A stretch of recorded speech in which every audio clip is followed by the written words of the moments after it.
లో ఇవాళ రైతులు అవస్థలు పడుతున్న పరిస్థితి కానీ అట్లాగే పేద ప్రజలు గోసపడుతున్న పరిస్థితి కానీ ఒక్కసారి గుర్తు చేసుకోవాల్సిన అవసరం మన మీద ఉన్నది. మీ అందరికీ 2.5 సంవత్సరాల కిందట ఎన్నికలు జరిగినప్పుడు పెద్దలు కేసీఆర్ గారు పరిగికి వచ్చినప్పుడు చాలా స్పష్టంగా ఎక్కడ కూడా ఎలాంటి తొట్టుపాటు లేకుండా మాటలు అటు ఇటు కానియకుండా సూటిగా కేసీఆర్ గారు చెప్పినారు, మోసపోకండి, మోసకారి కాంగ్రెస్ను నమ్మకండి, నమ్మితే మోసపోతే గోసపడతారు, నా మాట వినండి, మన ఐక్యత దెబ్బతింటే నష్టపోయేది మనమే అని చెప్పి కేసీఆర్ గారు మరి పరిగిలోని ప్రతి తమ్ముడికి, ప్రతి అన్నకి, ప్రతి అక్కకి, ప్రతి చెల్లెకి అందరికీ కూడా హితబోధ చేసి విజ్ఞప్తి చేసి పోయినారు. మీ అందరు గుర్తు తెచ్చుకోవాలా, కేసీఆర్ గారికి పదవులు కొత్త కాదు. కేసీఆర్ గారు రాజకీయాల్లోకి వచ్చింది 1978-79 ఆ ప్రాంతంలో. అంటే ఇక్కడ ఉన్న వాళ్ళు చాలా మంది పుట్టకముందే కేసీఆర్ గారు దాదాపు 50 ఏళ్ల నుంచి రాజకీయాల్లో ఉన్నారు. 41 ఏళ్ల నుంచి కేసీఆర్ గారు పదవుల్లో ఉన్నారు.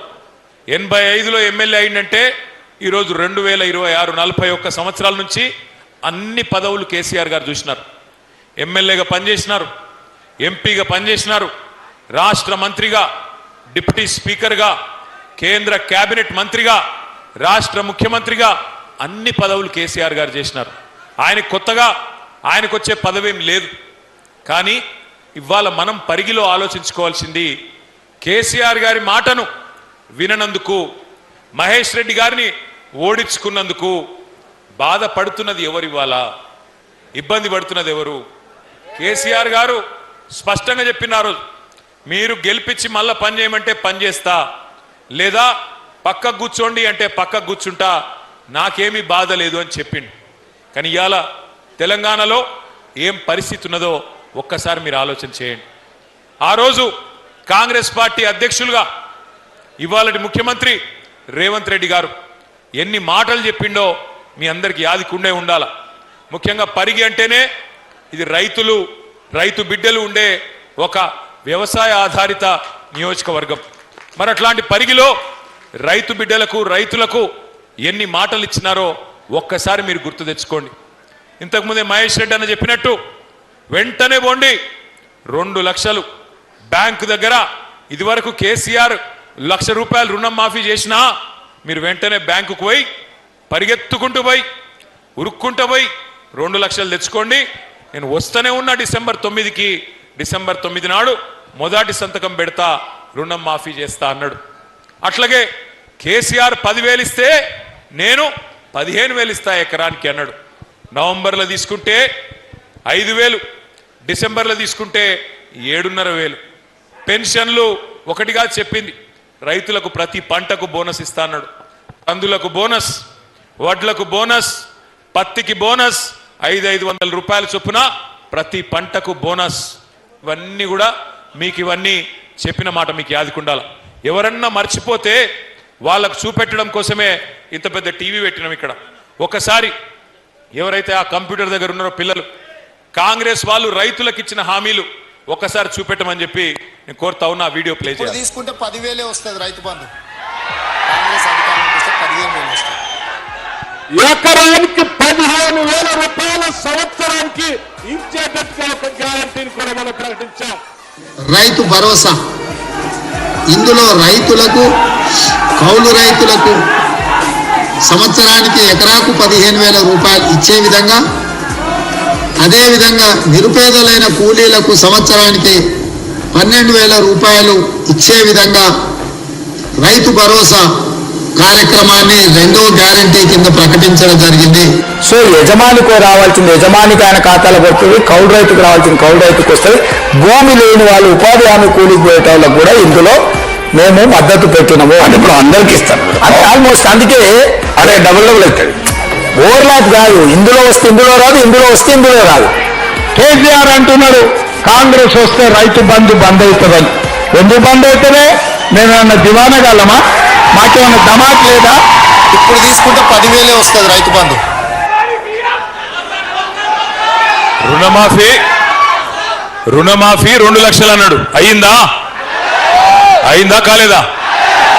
పరిగిలేమన్నా రామ్మోహన్ రెడ్డి ప్రత్యేకంగా ఇప్పించిండా? అయిందా కాలేదా? గట్టిగా చెప్పాలి. చారానా కోడికి బారానా మసాలా అన్నట్టు చేసింది చారానా, చెప్పుకున్నది రూపాయి. కథలు ఎట్లా చెప్పిండ్రు ఆ రోజు? ఇప్పుడే మీరు విన్నారు. రైతులకు ఇస్తాం, భూ యజమానులకు ఇస్తాం, కౌలు రైతులకు కూడా ఇస్తాం రైతు బంధు అని ఇచ్చిండా? కౌలు రైతులకు రైతు బంధు వచ్చిందా? వచ్చిందా? గట్టిగా చెప్పాలి. వచ్చిందా రాలేదా? అట్లాగే ఇంకొక మాట చెప్పిండు. రైతు కూలీలకు నెలకు 1000 రూపాయల చొప్పున సంవత్సరానికి 12,000 ఇస్తా, ఇందిరమ్మ ఆత్మీయ భరోసా అన్నాడు. వచ్చిందా? రైతు కూలీలకు, నిరుపేదలకు, భూమి లేని వాళ్లకు 1000 రూపాయలు వచ్చిందా నెలకు? బోనస్ వచ్చిందా?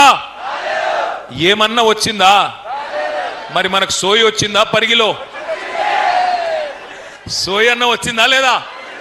మరి అది వస్తే చాలు. ఎందుకంటున్నా అంటే పచ్చి అబద్ధాలు. నువ్వు ఆగుతాను జర్రది. నేను ఈడ వరి, నువ్వు ఆడవరితే ఎవరికి పడుతుంది? ఆగురా అయ్యా, ఇప్పుడు నీకు దండం పెడతా, నీకు ఆగురా తమ్మ. ఈ కోపమంతా ఎలక్షన్లో చూపెట్టాలి. గీడ నా మీద చూపెడితే వస్తుంది. ఇప్పుడు నేను మిమ్మల్ని అందరినీ కోరేది ఒకటే, ఇటువంటి జూట మాటలు ఒకటి కాదు, రెండు కాదు, 420 చెప్పిండ్రు. 420 హామీలు ఇచ్చి 420 మాటలు చెప్పి ఇవాళ ఓట్లు వేయించుకున్నారు.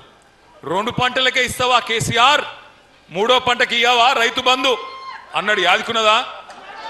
మరి అలా రైతు బంధు పడుతుందా? కేసీఆర్ ఉన్నప్పుడేమో మీకు నాట్లప్పుడు రైతు బంధు పడేది, ఇప్పుడేమో ఓట్లప్పుడు మాత్రమే పడుతుంది. పార్లమెంటుకు ఒకసారి ఇచ్చిండు, అట్లాగే పంచాయతీ ఎన్నికలకు ఒకసారి ఇచ్చిండు. మళ్ళా ఇప్పటి వరకు రైతు బంధు లేదు, 3 సార్లు ఎగ్గొట్టిండు. మరి ఇప్పుడు రేవంత్ రెడ్డి గారు ముఖ్యమంత్రి, ఆయనతో నాకేం వ్యక్తిగతంగా పంచాయతీ లేదు. ఆయననే అన్నాడు కదా, కేసీఆర్ అంటున్నాడు మేము కాంగ్రెస్ వస్తే రైతు బంధు బంద్ అవుతుంది అంటున్నాడు. మాకేమన్నా దిమాకు లేదా? మేమేమన్నా దివానాగాళ్ళమా అన్నాడా లేదా? మరి అడగాలనా లేదా ముఖ్యమంత్రి గారిని? 3 సార్లు రైతు బంధు ఎగ్గొట్టినోని ఏమనాలా? ఏమనాలా? నేనేమంటలేనా? నేనైతే ఏమంటలేను. మళ్ళీ ఏమనంటే నేను ముఖ్యమంత్రిని తిట్టిండు, వీనికి అహంకారం అని మళ్ళీ నన్ను తిడతారు. లేనిపోని బాధ. ఆయన చెప్పిందే చెప్తున్నా, నేను కొత్తగా ఏం చెప్తలేను. ఇంకా చాలా చెప్పిండు, చాలా ఉన్నాయి. నేను మిమ్మల్ని అందరినీ ప్రార్థించేది ఒకటే, పరిగిలో ఇక్కడ గిరిజన బిడ్డలు 30-35 వేల మంది, వాళ్ళ కుటుంబాలతో కలుపుకుంటే దగ్గర 50,000 మంది ఉంటారు. ఎస్సీ ఎస్టీలకు ఏం చెప్పిండు రేవంత్ రెడ్డి గారు? కేసీఆర్ దళిత బంధు ఇస్తున్నాడు, 10 లక్షలు ఇస్తున్నాడు. నేను రాగానే ఎంత ఇస్తా అన్నాడు? 12 లక్షల రూపాయలు ఇస్తా. దళిత బంధు వేస్ట్, అంబేద్కర్ అభయహస్తం ఇస్తా అన్నాడు. పరిగిల ఒక్కలకన్నా 12 పైసలు వచ్చినాయి. ఎవరికన్నా 12 పైసలు. ఇంకొక మాట చెప్పిండు ఎస్సీ ఎస్టీలకు, మీ అసైన్డ్ భూములు అన్నీ ఉన్నాయి కదా, వాటికి పట్టాలు ఇస్తా, అమ్ముకోండ్రి, మంచిగా పిల్లలకి ఇచ్చుకోండ్రి అని చెప్పిండు. ఇచ్చిండా ఒక్కలకన్నా? ఇప్పుడు భూములు గుంజుకుంటుండా లేదా? ఇప్పుడు పరిగిలో భూములు గుంజుకుంటుండా లేదా? పారిశ్రామిక పార్కు పేరు మీద, రోడ్ల పేరు మీద ఇలా అసైన్డ్ భూములు గుంజుకుంటూ ఇచ్చిన మాటను తుంగలో దొక్కి పక్కనే చేవెళ్లలో ఎస్సీ ఎస్టీ డిక్లరేషన్ అని పెట్టిండ్రు.